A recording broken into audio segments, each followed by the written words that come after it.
The House Justice Committee found probable cause to impeach Vice President Sara Duterte. This is a significant development on the case as it now moves to the House plenary for a final vote. News 5's Marilyn Enriquez with tonight's big story. 4 days of hearings that zeroed in on the pieces of evidence against Vice President Sara Duterte. In the end, the House Justice Committee's vote was unanimous. All 53 members present in Wednesday's proceedings agreed that there is probable cause or sufficient basis for the 2 impeachment complaints against Duterte. From the VP's bank transaction records to the testimony of her self-proclaimed bagman Ramil Madriaga, the committee is convinced of some things. There was misuse of the Vice President's confidential funds. That's after Madriaga claimed he distributed Duterte's confidential funds worth 125 million pesos in less than 24 hours in December 2022. Then there is Sara's supposed unexplained wealth, as shown from the report of the Anti-Money Laundering Council or AMLAC, detailing 6.7 billion pesos in transactions in the VP and husband, Attorney Mans Carpio's bank accounts from 2006 to 2025. This showed a mismatch from her net worth declarations that peaked at only 88 million pesos. Siya ay nagkasala sa taong bayan. Ang pondo ng gobyerno ay hindi mo pag-aari, Madam Vice President. Ito ay pawis at dugo ng mga manggagawang Pilipino. May sapat na usok na tayo para patunayang may sunog. Panahon na upang dalhin ang kasong ito sa Senado. The committee also found a reason to believe that VP Duterte threatened the life of President Bongbong Marcos, his wife Liza, and his cousin, former Speaker Martin Romualdez. The alleged kill plot was discussed at length at the House on April 29, the last hearing before the consolidated complaints will be polished and later will be brought to plenary. The National Bureau of Investigation confirmed that VP Sara's video was authentic and not edited. They also revisited the Vice President's statement when she did not attend the President's State of the Nation address. Sara then called herself the designated survivor.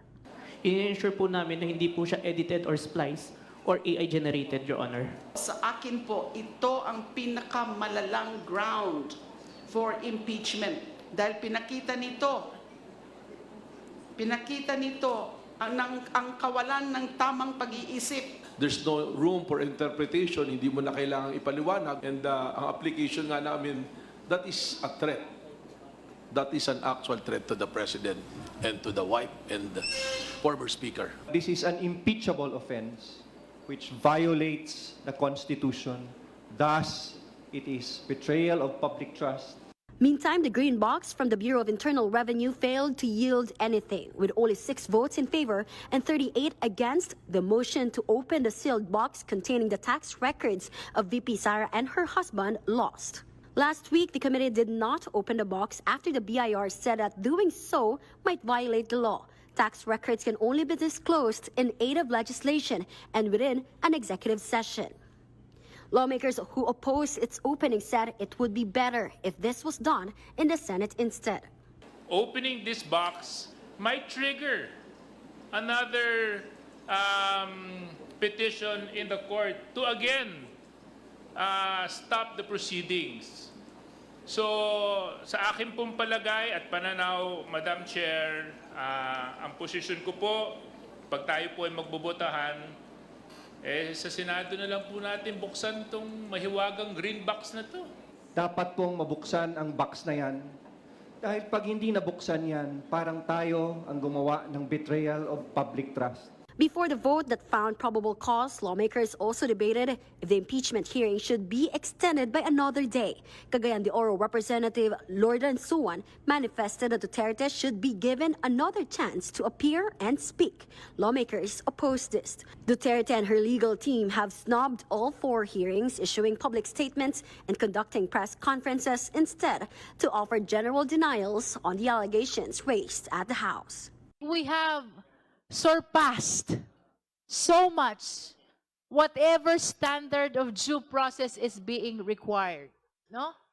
As a matter of fact, even today, We've called her for 4 times already. Bakit natin bibigyan ng makeup class kung mahilig naman mag-cutting classes? Nailatag na rin naman ang mga dokumento at salaysay na nagpapatibay na may probable cause o sapat doon na siya sa Senado magpaliwanag. Tama na po ang spirit of the glass.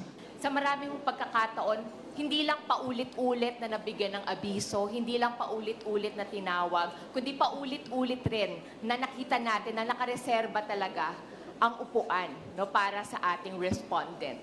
According to House Justice Committee Chairperson Jerva Luistro, they have been trying to call the Vice President, but she has not been responding.